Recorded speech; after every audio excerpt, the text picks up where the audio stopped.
This is Pet Life Radio. Let's talk pets.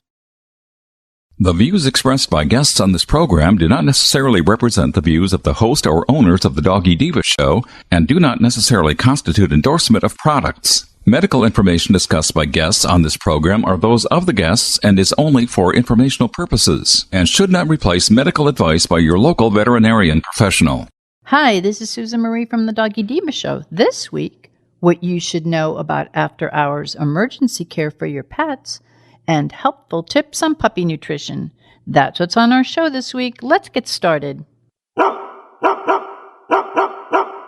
Hey, did you hear that? What is that? It's the bark heard round the world. The Doggy Diva show. Here's national award-winning author and animal advocate, Susan Marie.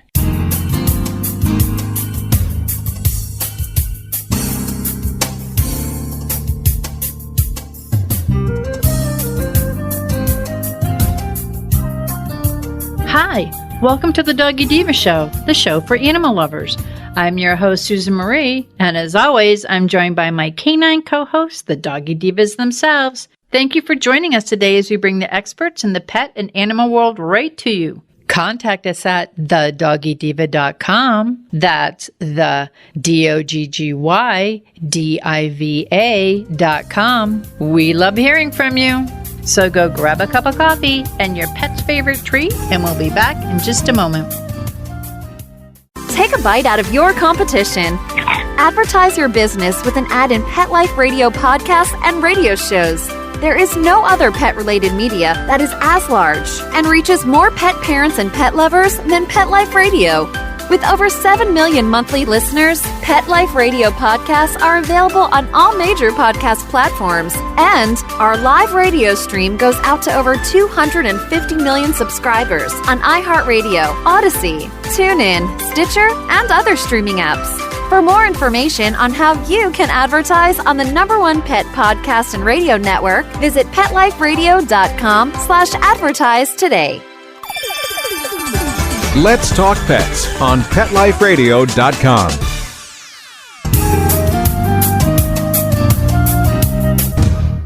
Welcome back, everyone, to the Doggy Diva show. I'm here with Monica Leighton, president of Professional Pet Sitters, with our pet tip of the week. And Monica, one of the things that I encountered with Olive when we were looking for an emergency, I had an emergency care number in my phone, which was not active. They were not active anymore. And I think this is happening all over the country. They're changing their hours, they're not open, they've moved to another location, or they're combined working with someone else. And some of these other clinics that are up, maybe they don't handle everything. They only handle broken limbs or something that doesn't require that you stay overnight. I just think it's really important, especially because what I experienced personally, I wasn't prepared for. So I want to make sure all our listeners are prepared and know the importance of, you may have something that you've been using for years. I hadn't gone to an emergency vet in 7 years. So when it happened, I just go, I'll just go here. I've been going here for 20 years. They're not open anymore. So these are the things that I think that I'd like to share with our listeners, so that if they're ever in a situation like that, that they're prepared before they even dial the number. You are completely right. And the thing is that right now, many veterinarians, emergency clinics are really short-staffed. And what happens is that makes their operating hours become less. It makes the wait times go up. Unfortunately, that's kind of a situation nationwide right now. So just some tips to help with that. Also, in regards to which one to go to or what other options you have. So if you find yourself in a situation to where it's a weekend, it's a holiday. Perfect example right now, a lot of the veterinarians locally where I am close at 5 o'clock. While the emergency clinics, who used to be open 24/7, all day, all night, are now not open till 7, 8, some of them 9. So if something happens as an emergency during those couple hours, between when your vet closes and when they open, oftentimes people are left scrambling. So number one, I always tell people if there's any kind of pet emergency, call your vet first. Number one call. So many people are unaware that your veterinarian will oftentimes stay on call. Just because you called once and they referred you someplace else does not mean that the next time you need it, it will be the same situation.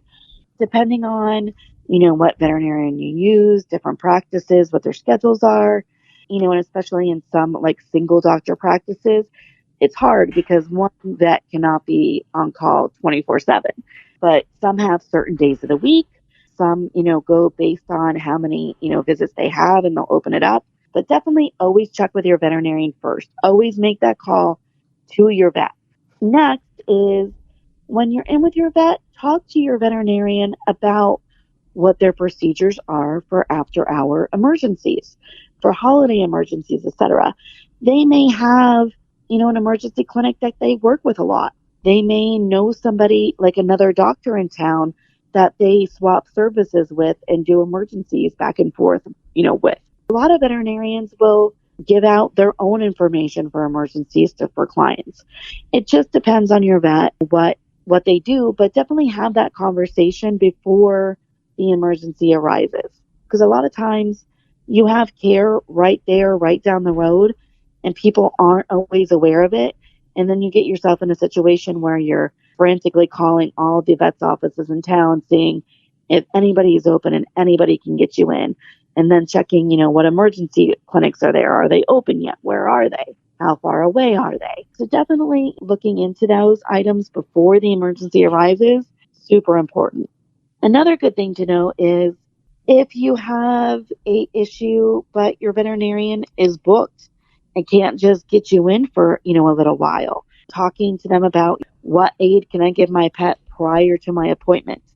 And, we just recently talked about a lot of at-home things you could use for certain ailments. So that's another good thing to check. Additional resources that not everybody remembers, for example, if you are waiting to get into your vet, but they do not have open appointments, sometimes veterinarians offer telehealth appointments to where, they can have, a video call with you and kind of go through things just to get through until when they can get you in for a visit. Certain companies also offer telehealth. So, for example, like Chewy.com, they have pet telehealth available right on their website. So it is only during certain hours. It's usually, I think they're available 6 a.m. to 12 a.m. Eastern Standard Time daily, every day of the week. So that includes weekends. So if it's something to where it wasn't a severe emergency, like your pet was hit by a car or a broken leg, something to where your pet maybe has an upset stomach, or something that you don't want to wait until Monday but could wait until the next morning, that can also be an option for you, just to kind of get veterinary advice until you're able to get into your vet or your vet becomes available. If it is a toxin issue, if it's an emergency related to, oh my gosh, my pet got into something they weren't supposed to, as far as a toxic reaction, Pet Poison Helpline is open 24/7.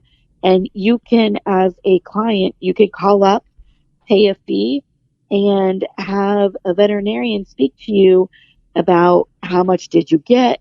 Do I need to go to the emergency clinic right away? Is there anything at home I can give to help counteract the effects? So that is an option for some of our toxic cases, or even if they're not showing symptoms, but you're concerned because your pet got into something.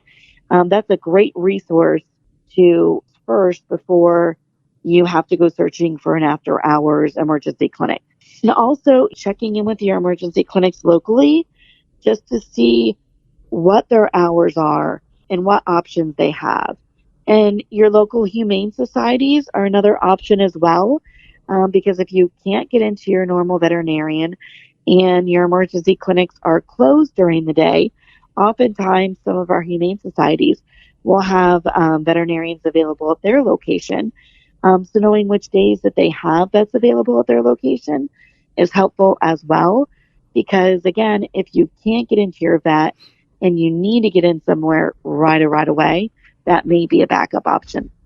Another thing is, depending on what the emergency is, oftentimes having those little in-home remedies for some things just to keep your pet comfortable are really important. Like we talked about medications past episodes, but things for wound care. If you have a pet that gets something in their paw, you're making sure you have tweezers, making sure you have a muzzle for your pet.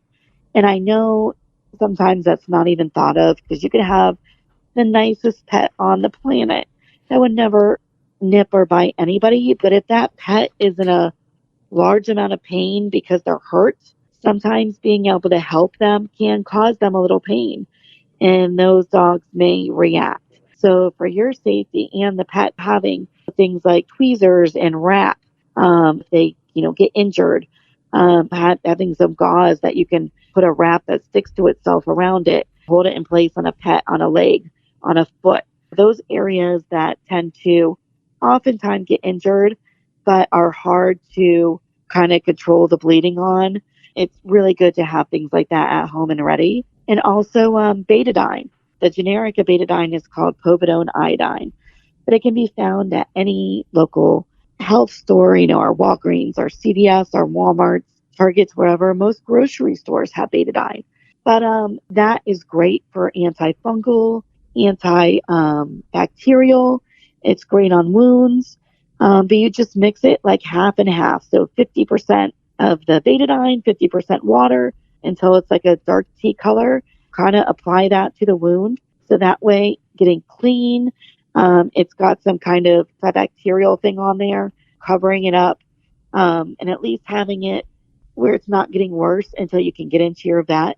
Those are all little things you can have at home just to be ready in case an emergency happens and you're delayed in getting in to your veterinarian. This is great information. Having experienced it myself, you think that your emergency room that you've been using for years is open, the clinic's opened. As we've talked about, they may be short on help. They may be changing their hours. There's time they are open, they aren't open, or maybe there's another clinic that your vet works with. The clinic that they had been working with maybe not be open or available all hours after hours. So have your plan ready ahead of time. Talk to your vet, find out who their emergency room clinic is for after hours. If they are not doing it themselves, they may do it themselves. They may be available for calls. If they are not, have that information, put it in your phone. Unfortunately, what I went through was I called 3 places and they were all very close to my home.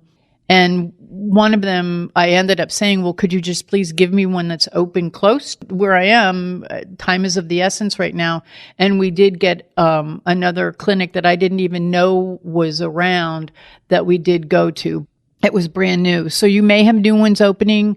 Like I said, some that you may have gone to over the years may not be there anymore, or they may have changed their hours and their availability.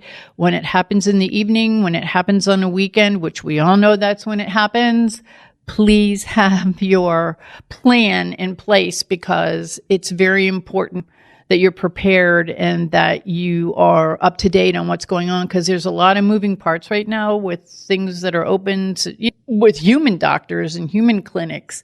It's also going on with our pet. I think if we all stay a step ahead of it, it could save a heartbreak in the long run. So Monica, this is so perfect that you did this. This is wonderful information. And as always, I thank you. Thank you. We will be back in just a moment. Hello, everyone. Susan Marie here to tell you about the award-winning 3-book series, The Doggy Diva Diaries. It is a trilogy of heartwarming and inspirational stories about Miss Olive, a lonely little rescue pup, hoping to find her forever family and friends and a life filled with love. In this series, Miss Olive learns that it doesn't matter what you look like on the outside, it's the kindness and love you have on the inside that counts. Available at Amazon, Barnes & Noble, and other online booksellers. And please visit us at thedoggydiva.com for more information. Thank you, everyone. Coming up, now you have a new puppy. What should they eat? We've got some ideas. Stay tuned. Molly, here's your dinner. Zeus, that's not your food. Don't let that happen to your precious cat. Elevate your cat's eating experience with the Cat Tree Tray. The Cat Tree Tray keeps your cat's food off the floor and conveniently located on the cat tree. It's the perfect way to eat. It's a beautiful wrought iron tray that easily attaches to your cat tree and keeps dogs and other critters out of your cat's dish. A must for multi-pet households. There's a 6-inch tray for large bowls and a 4-inch tray for smaller bowls. Purchase your Cat Tree Tray today. Go right now to cattreetray.com. That's cattreetray.com. cattreetray.com. Let's talk pets Let's talk pets on Pet Life Radio. Pet Life Radio. PetLifeRadio.com.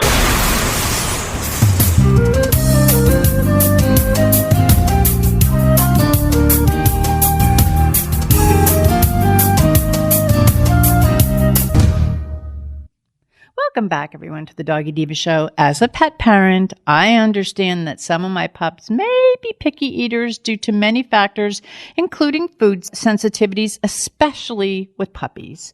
And with us today to help us navigate this challenge and share some great advice on how to pick the right puppy food for our fur kids is Kim Gaebelein, Chief Marketing Officer at Bil-Jac Foods. Hey, Kim, welcome. Hi, Sue. Thanks for having me on. I love talking about puppies. I know. Now, when your puppy's a picky eater, it even compounds it a little more. How is it best to help us navigate picking a good puppy food? Yeah, I think there's a few things that you're always going to want to look for in a puppy food. And so, first of all, you're going to want a food that is formulated for a growing puppy. You only get to have your puppy grow up once. Right, that's a critical foundation for how they grow up, and so picking that food is very important. So you want to look for a growth food or a puppy food.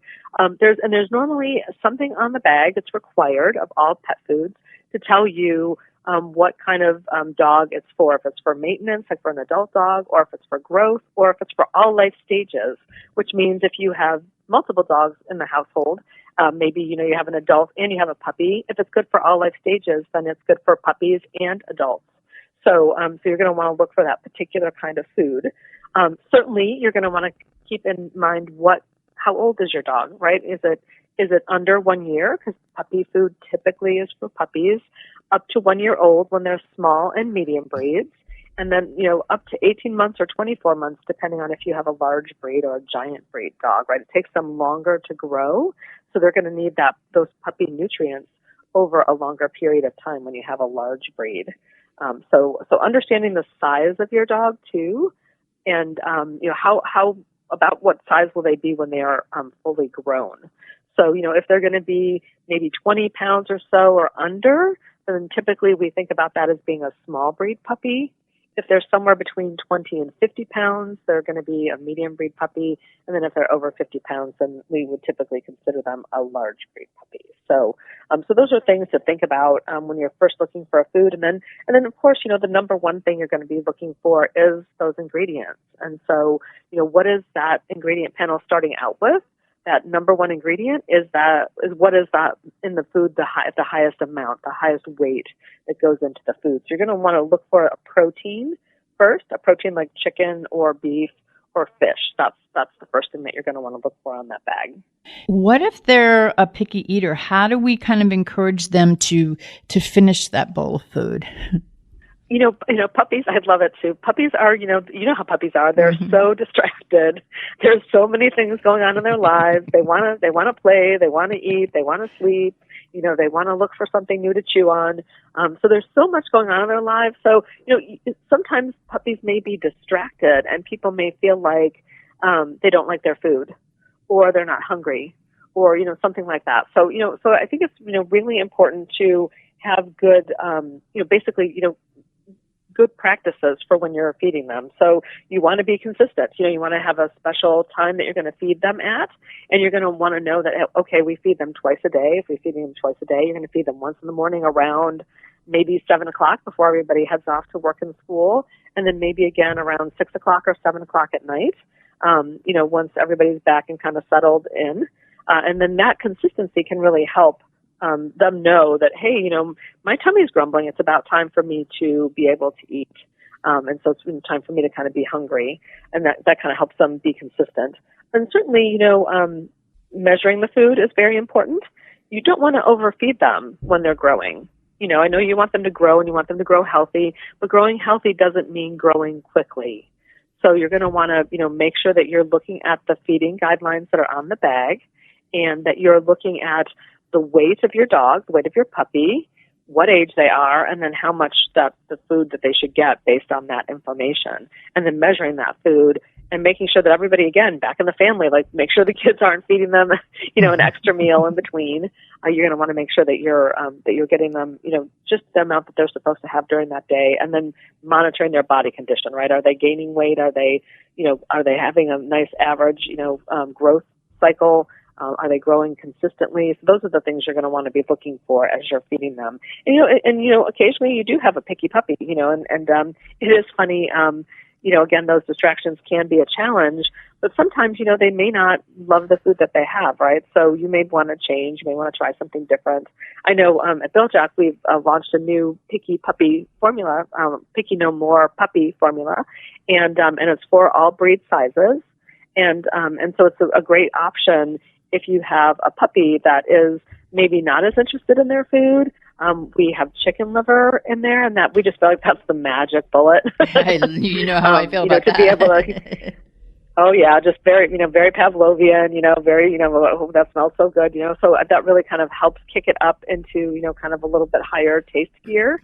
And some puppies need that, right, just to get them focused and interested in eating. And so that, Picky No More puppy formula might be a great option for you if you have a dog that is a little bit picky. I mentioned sometimes that there are outside factors, including food sensitivities. What should pet parents understand if their pups do have a food sensitivity? Yeah, there's so much information out there, and everybody really feels like, I think my dog has an allergy. I think they have a sensitivity. How do you know that? What should you think about? So some of the things you should think about are they having minimal stomach upset? Puppies get into everything. They do. and so, when they do that, sometimes they might have a little bit of stomach upset. They might have a little bit of soft stool. So, but if you're seeing minimal stomach upset, if you're seeing small, firm stools on that back end, which is always a good way to tell how their digestion is doing, those are really important things. If you're having a lot of itchy, it could be a food sensitivity. But I always take a look at Banfield Pet Hospitals couple of years ago basically took all the people that were coming into their veterinary offices and tracked how many dogs were affected by food allergies over the course of the year. And it was less than, it was 0.2% Wow. had actual food allergies. A lot of times there's other things, could be carpeting, it could be other things in the environment, could be fleas, could be a lot of things that could actually look like a food sensitivity that might be something else. So, if you do have a dog that is sensitive, you try to, look at, if they're having softer stools, if they're having some stomach upset, you might want to look for a food that is good for puppies, that is also good for sensitive dogs. So, for example, at Bil-Jac, we have Sensitive Solutions, Sensitive Skin and Stomach support formula.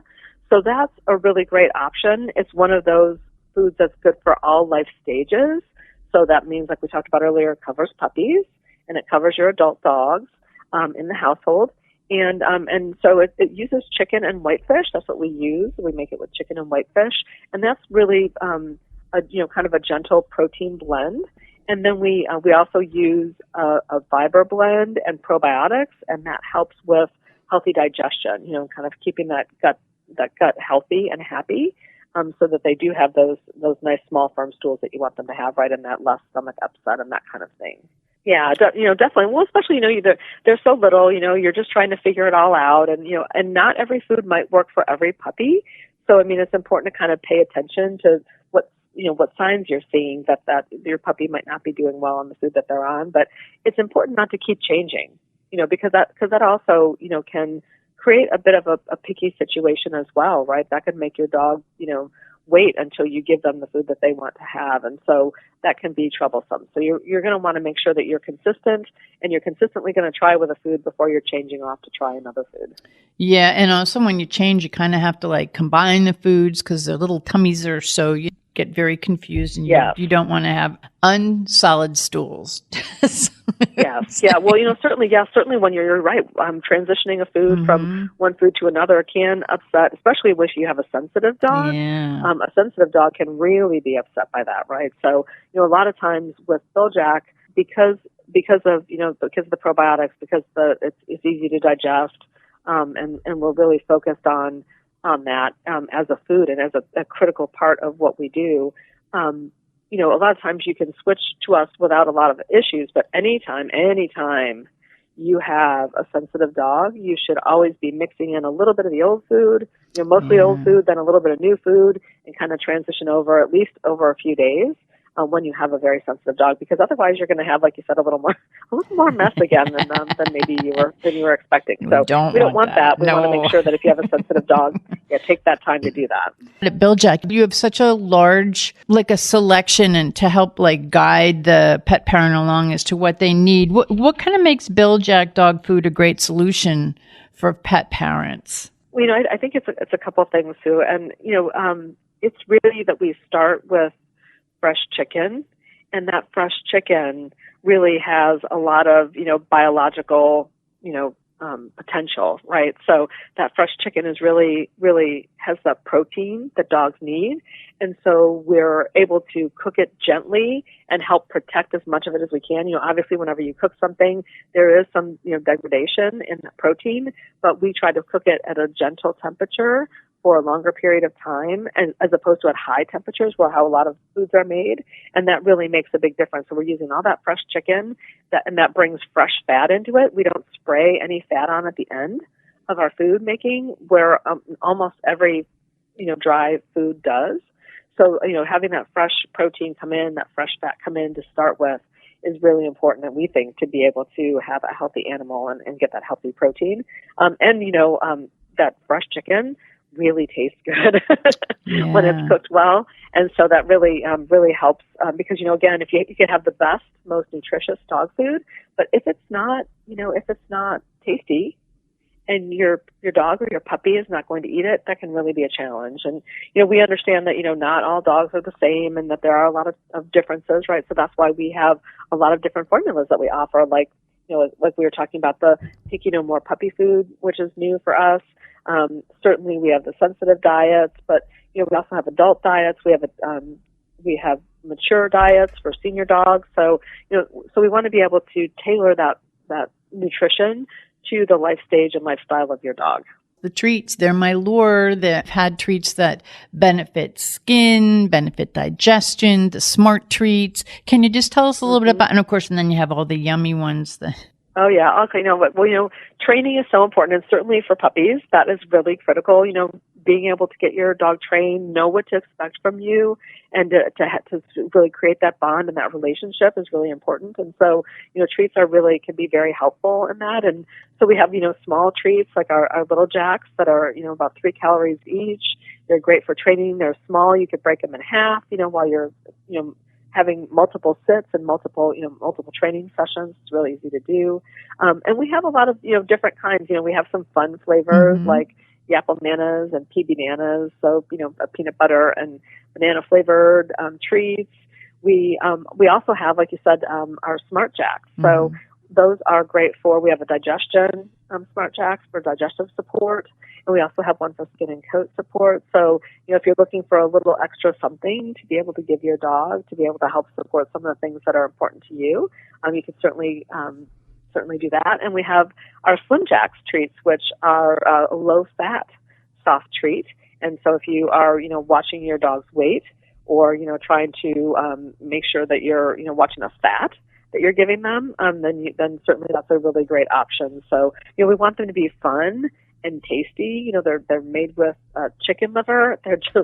Dogs love them, and they're just so tasty. So it's really fun to hear all of the comments we get back from all of our pet parents about how they love the treats and what their dogs will do to be able to get their Bil-Jac treat. When I have all the three of them in the car, if I want their attention, all I have to do is I carry it in my purse, and all I have to do is open up the bag, and they can smell it. Something good's going to happen. I can smell it, and they know. Yeah, so it's like that's my greatest lure, and like little I can get all their attention very quickly with it. So I am a total fan of that, as are my kids.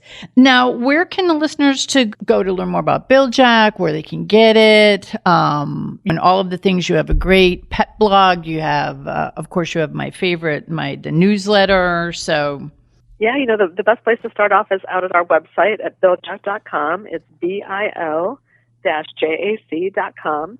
And we have lots of information out there. So if you're a new puppy parent, we have a web puppy club out there.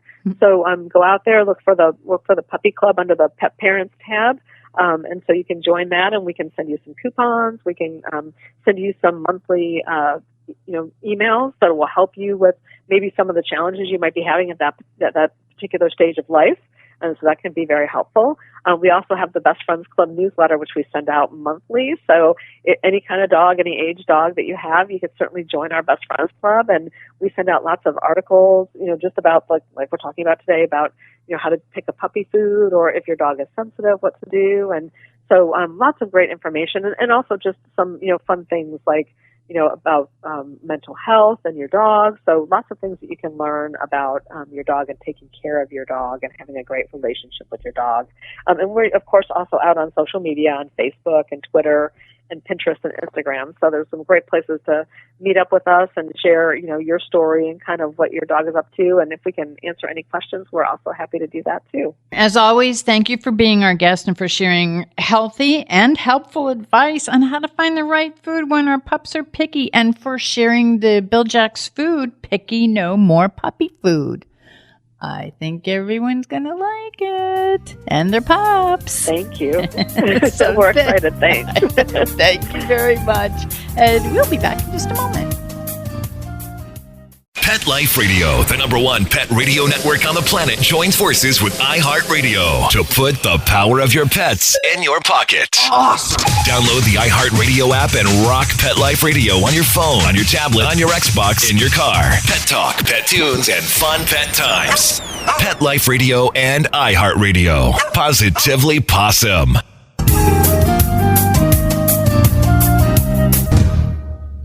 We would like to thank our guests this week. And also, as our doggy divas always say, please love your pets because they love you unconditionally.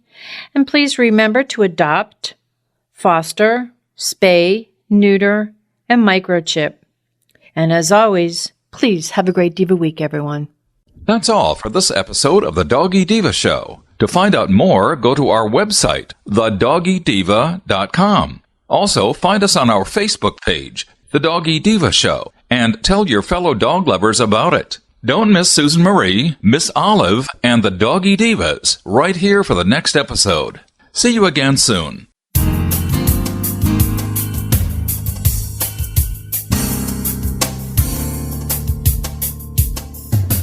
Let's Talk Pets, every week on demand, only on PetLifeRadio.com.